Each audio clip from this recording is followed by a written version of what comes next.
Olá, amigos da rede social. Hoje eu tô aqui mais uma vez com vocês, gravando um vídeo super legal que eu gosto muito, né? Comemorando, entre aspas, né, os 313 anos da emancipação política e administrativa de Pindamonhangaba, uma data que eu não gosto muito, entendeu? Eu gosto muito do 1º de novembro de 1703, que um cara colocou minhoca na minha cabeça, né? Que é o dono desse livro aqui, ó, para quem não conhece. O senhor José Maurício Púlpio Marcondes. O senhor é culpado de colocar minhoca na minha cabeça, viu, senhor Maurício? Foi o senhor que abriu meu coraçãozinho e minha cabeça para 1º de novembro de 1703. Mas para contar a história de Pindamonhangaba com maestria, né? Trouxe aqui uma pessoa amiga minha de coração de muito tempo, que conhece a história de Pindamonhangaba do começo ao fim. Sabe falar Pindamonhangaba ao contrário, coisa que eu não sei e também não vou tentar. A minha amiga Karina Lacorte. Karina, muito obrigado pela sua disposição de estar vindo conversar comigo. E eu queria que você contasse um pouco a história de Pindamonhangaba, desde o começo, pelo favor, desde as capitanias hereditárias, se possível, que envolve Taubaté, que envolve Guaratinguetá, e todo um contexto, né? Não precisa ir a fundo, mas sim alguns pilares que é importante da história da nossa cidade. E vamos começar com a história. Seja bem-vindo, muito obrigado pela disposição. Karina Lacorte. Obrigada, Gustavo. Gustavo, a gente está num lugar super legal para contar a história de Pinda, né? A gente está aqui na praça que a gente conhece como Praça do Quartel, mas que chama Praça João Faria de Fialho. E essa praça, ela é onde foi a nossa primeira igreja, numa época em que ter uma igreja, ter uma capela, é o que dava o início de uma paragem, de uma vila, de uma cidade. Também onde jorrou a primeira água de Pindamonhangaba estava aqui, aonde essa sementinha que o Maurício plantou na sua semente, provavelmente foi aqui também, então é um lugar bem legal. Você falou de 1º de novembro de 1703, Isso. Que foi um livro do Maurício, que é um livro muito bacana. O Maurício tem 2 livros sobre Pindamonhangaba, e essa é a data onde Pindamonhangaba, em uma das maneiras de se criar uma vila, foi criada, quando os moradores, entre eles o Antônio Bicudo Leme, e toda a família Leme e a família Prado, num ato revolucionário contra a coroa, eles falaram: peraí, a gente não quer mais por aí, a gente não quer mais depender de Taubaté, a gente quer ser um lugar só. Naquela época existiam 2 formas de se começar uma paragem. A paragem era o seguinte: na época, o que a gente chama hoje em dia de bandeirantes, mas na época eles eram conhecidos como sertanistas, que são esses grandes desbravadores, e a gente está mais acostumado com nomes como Fernão Dias, Borba Gato, Raposo Tavares. Pindamonhangaba, que se não passou por Pindamonhangaba não aconteceu na história do Brasil, ela tem grandes turmas do que são conhecidos os sertanistas maiores e menores.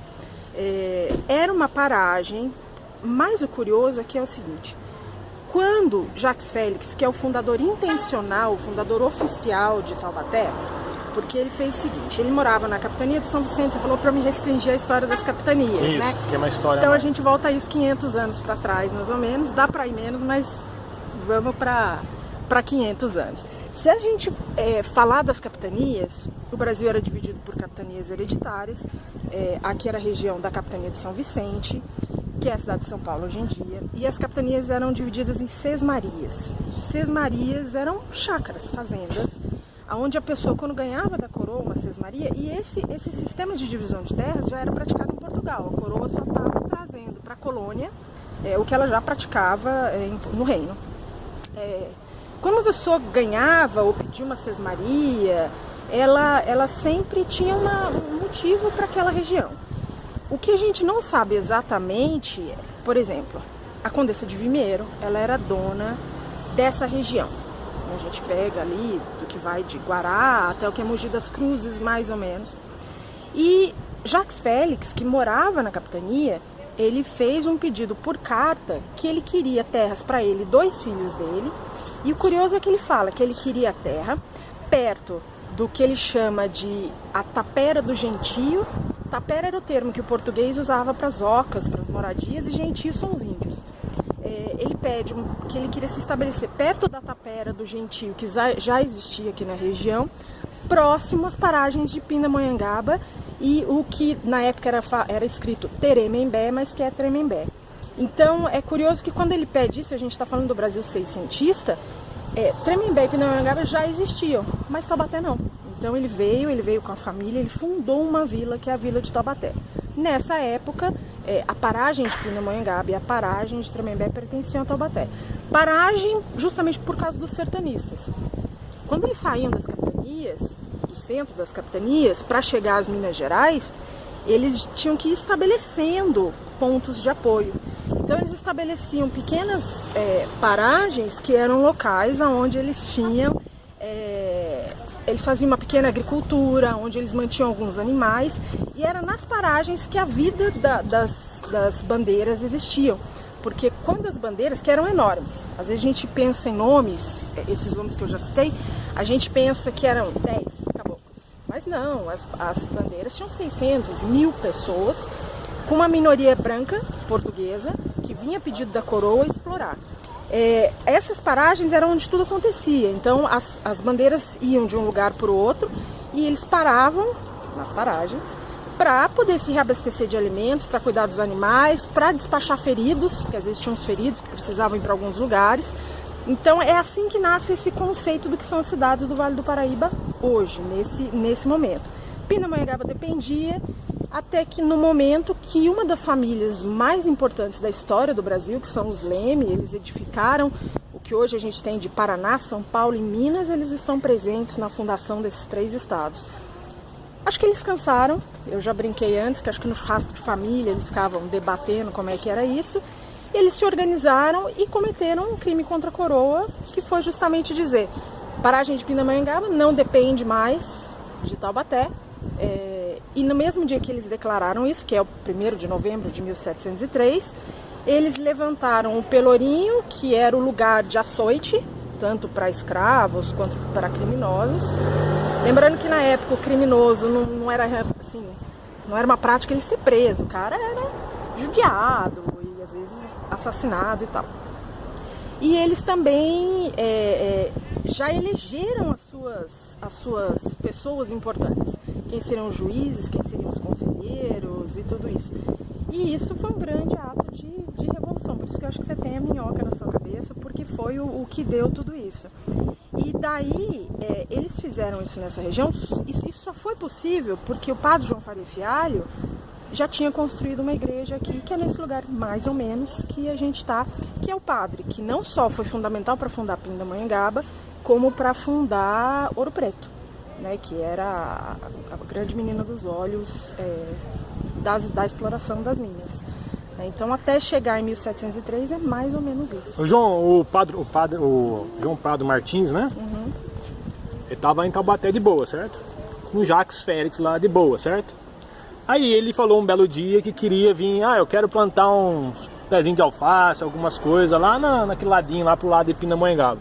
Aí ele recebe a Sesmaria de Pindamonhangaba, certo? De Pindamonhangaba. Antes de 1703, certo? Sim, o João do Prado Martins, ele mudou para Pinda em 1743.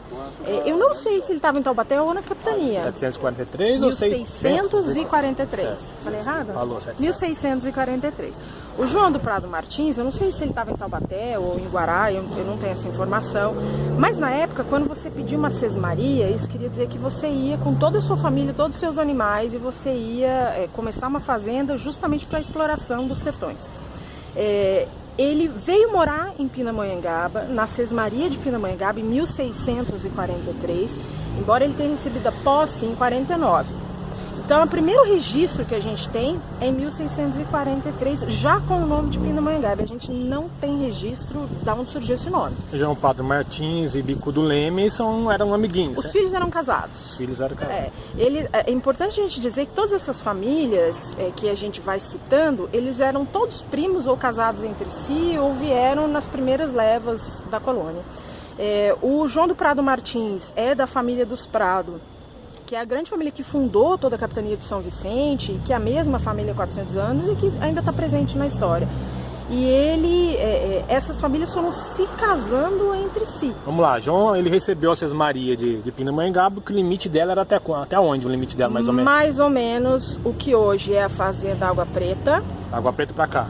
Da Água Preta, Serra da Mantiqueira para um lado, Rio Una para o outro e Pouso Frio para o outro. Então do Água Preta para Guaratinguetá era uma outra Sesmaria?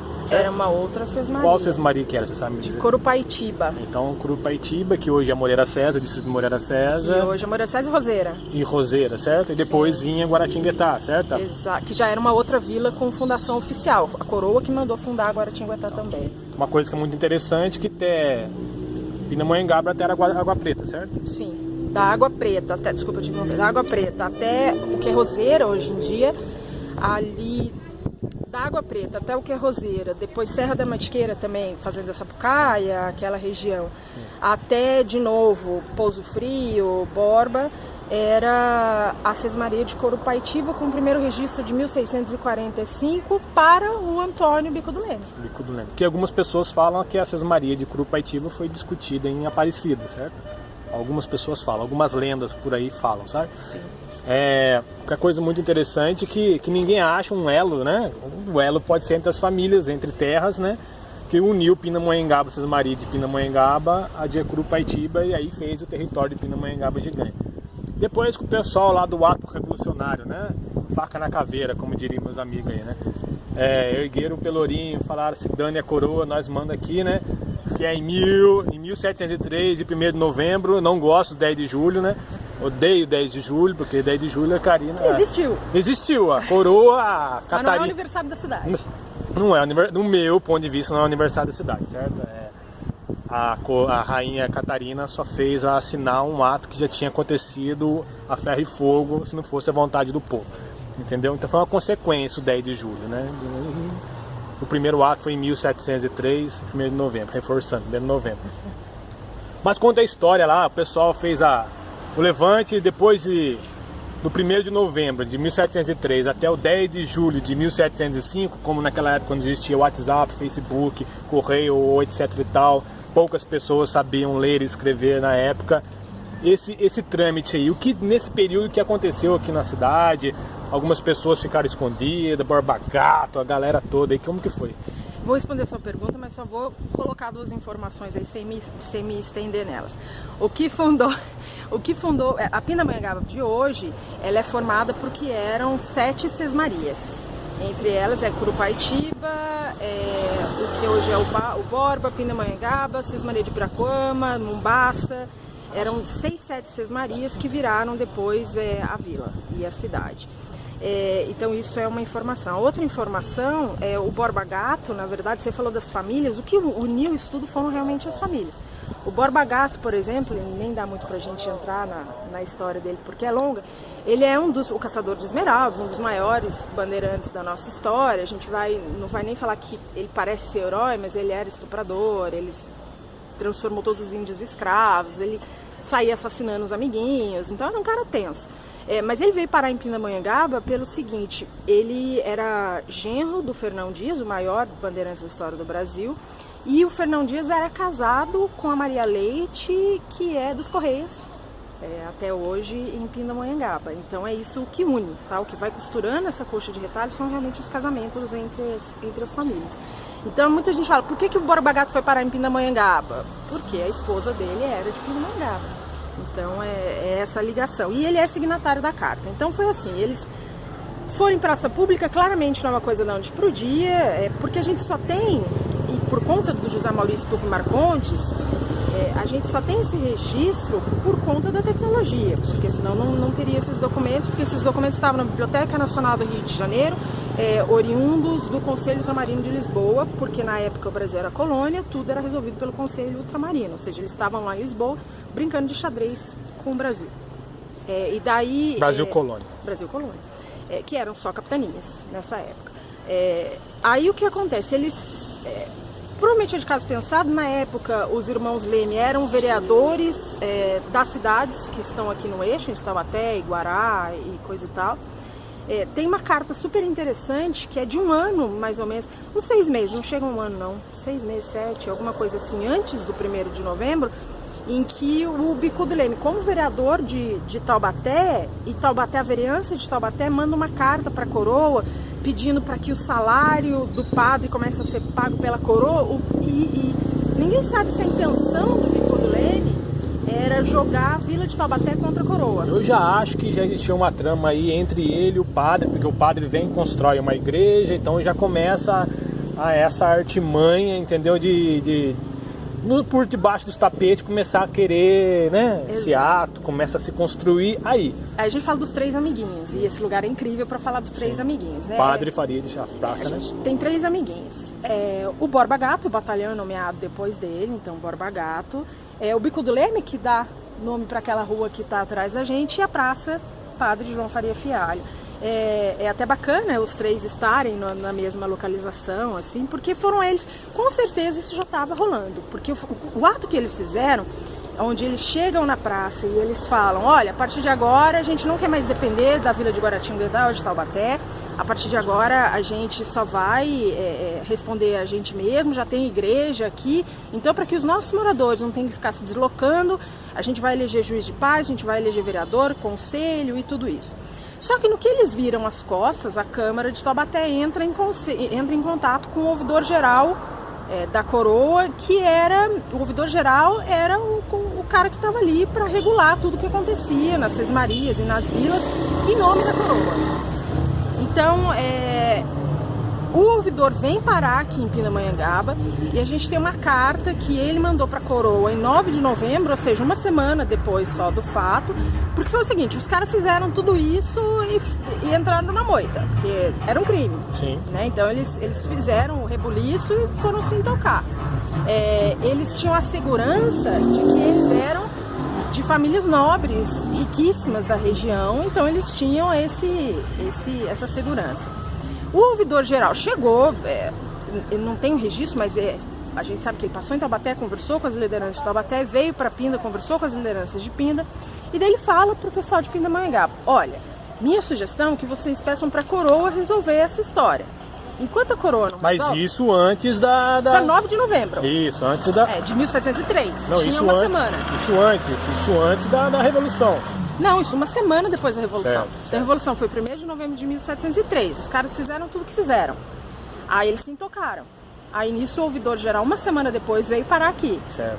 E ele se reuniu com as lideranças e falou, vamos deixar a coroa resolver isso, não entre em atrito com Taubaté.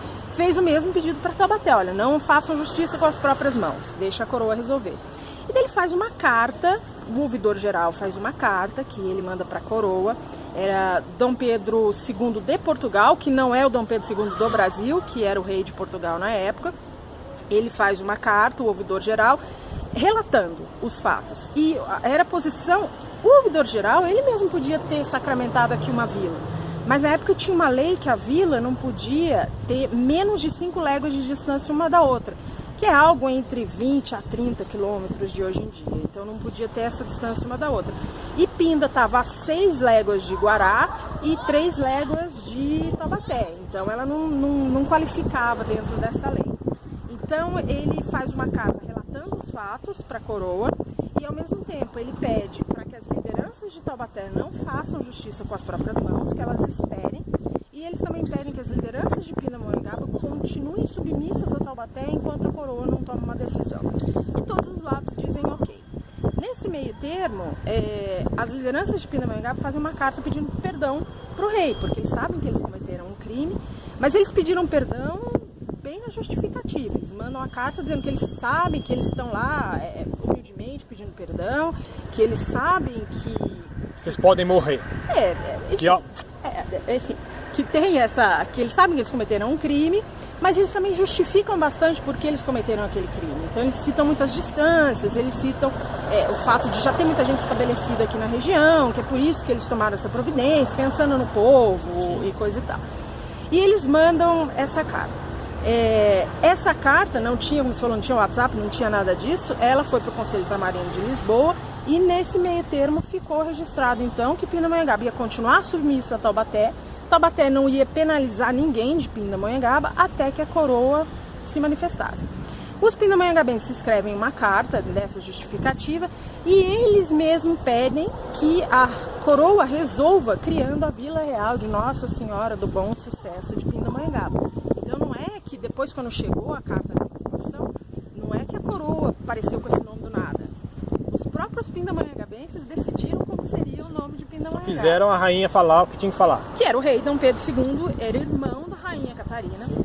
Rainha Catarina Catarina estava como regente na época, mas aí a gente está se adiantando um pouco. Em 1704, os conselheiros do Conselho Ultramarino dão um despacho para a rainha bem liso assim. O despacho deles é, olha, a decisão aí é sua, mas os fatos são esses. Então eles só elucidaram o fato. Não sei, mas eles não deram uma opinião como conselheiros, faça isso ou faça aquilo. E daí quando chegou, depois do conselho dar o seu não conselho, chega a decisão para a rainha Catarina I estava como regente de Portugal e do reino nessa época, porque Dom Pedro II estava doente. Então ela como regente teve que tomar a decisão.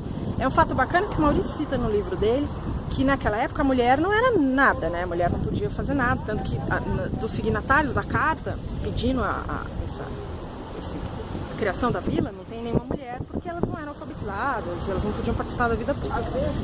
E curiosamente que foi uma mulher que deu esse poder a tantos homens, né?